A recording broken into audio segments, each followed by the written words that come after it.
Hi, I'm back, and just so that you get a feel for how the flipped classroom works, sometimes the lecturer flips. This particular lecture, I was mostly done with it when I realized that I had made a mistake in one part of it, so I'm just doing it again. But mercifully, it's short, and I'm going to be bringing up three different issues. The first one is the flipped classroom. The second one is the cost of higher education, a few numbers associated with it, and the third is course redesign, what the meaning of course redesign is. The flipped classroom, I think we know pretty well, is basically the concept that the instruction can take place online somewhere. The lecture can be done like I'm doing this one now, and then students can pick it up when they want to. And then the flipping part means that instead of doing the lecture in the class, the students have seen the class, seen the lecture, so that when they show up in class, they're able to discuss it. Best examples of that, you've probably read some of the comments, very positive comments by Professor Daphne Koller at Stanford, who's been doing this for 15 years or so and is a very well-known exponent of it. But probably the most significant example is the Khan Academy, that very, very powerful and very popular, well-received flipped classroom, about 10 minutes each, well over 1,000 lectures now, and each one of them is very helpful, and you can listen to it offline, then you can interact with an instructor and be very, very much more successful. For example, I had long ago forgotten how to derive the quadratic the formula for x, y. Remember that f of x is ax squared plus bx plus c, and you have to figure out the values of x in that equation, and it comes out y equals minus x equals minus b plus or minus the square root of b squared minus 4ac over 2a. But how do you get there? And just a 10-minute review with Khan Academy reminded me of exactly how you have to do that, and it was very interesting. Well, Khan Academy is not just about that. It's about any number of vital studies, very short, very useful lectures in many topics. It isn't just about math or science. It's now in many, many other fields. So that's probably the best example of the flipped classroom, something we're doing in this class too, I hope. The second of these three is the cost of higher education. And I'm just going to give you 5 or 6 statistics very quickly, but the purpose of even giving you these is to let you realize that there is a substantial amount of opportunity to aim technology at reducing, or at least reducing the increase, the percentage increase in these costs.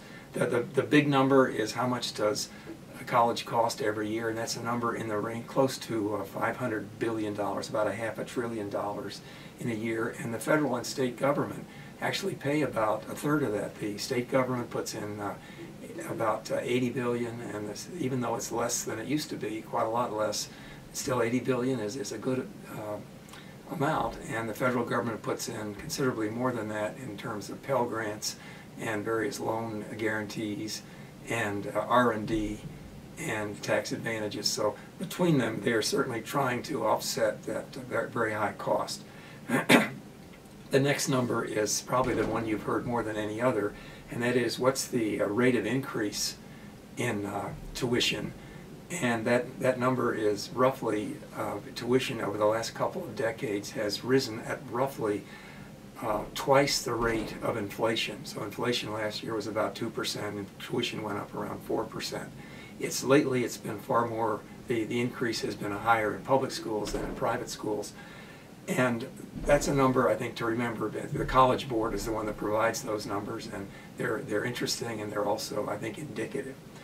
The next two have to do with loan, and then I'll be done with the numbers if you're tired of numbers. But the loan, the various student loans, the total of student loans now that have not been paid off, the ones that are hanging over students' heads or their parents, is over $1 trillion. That's one with 12 zeros after. It's a big number, and the actual value of student loan debt is now larger than all of U.S. credit card debt. So it's a very significant number. And finally, the average debt that a student has when they graduate. Most students do have a loan burden when they graduate, and that average of those who do have it is in the range of $25,000. So those are some big numbers and interesting ones, and we'll talk about them more if you'd like to. And finally, the last item I want to bring up is what's called course redesign.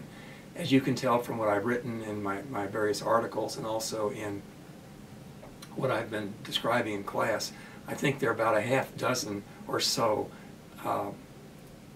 kinds of activities, intermediate ways of intervening in the education process that can ultimately save money through technology. And my favorite of them is called course redesign, because the basic theme is so attractive. If you can find your goal, if you're doing course redesign, is to find a very widely taught course. There are usually about maybe 20 or 25 of those in any university that are close to half of all the FTE, the full-time equivalent teaching that gets done. Anyway, find a few of those courses, and then see if there isn't a master course that you can make from them, that is one that everybody can teach from. And if you do that, and if it's, you want to have 3 goals achieved. One of them is that the learning is better, another is that the students like it better, and finally that there's cost savings. Well, there's a group called National Center for Academic Transformation, NCAT, that has been doing that for a long time. And the article that I gave you to look at is about the Silver Bullet article, and it describes 6 different models for course redesign. And I'll just mention them. I'm not going to just explain them, but each one of them is an example of how one might just use course redesign as opposed to any kind of other fancy intervention to reduce the cost. One is called supplemental, where you simply change the structure of the course to maybe change the content a little bit. These are increasing levels of sophistication. The next one is called replacement, blending face-to-face with online activities. That's probably the most typical kind of course redesign. And another one is called moving all classes to a lab setting. Well, that's the one this article is about, the Emporium. I hope you'll take your time to read about that. There's one like, it's at Virginia Tech, very, very popular. There are several thousand students taking courses at the Emporium as we speak right now.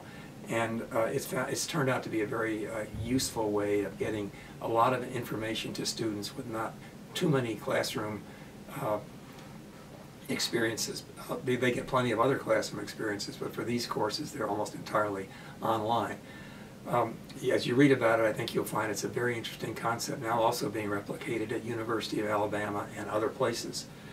Another one is fully online. That's where everything takes place online. The next to last is called buffet, where you mix and match according to student preferences. And finally, what Twig calls the linked workshop, where you replace developmental courses with just-in-time workshops. So I've talked about 3 very different things, but they all fit into our theme: the flipped classroom, the cost of higher education, and some of the examples of course redesign. So I hope you find it interesting, and we can discuss this more in our own flipped classroom soon.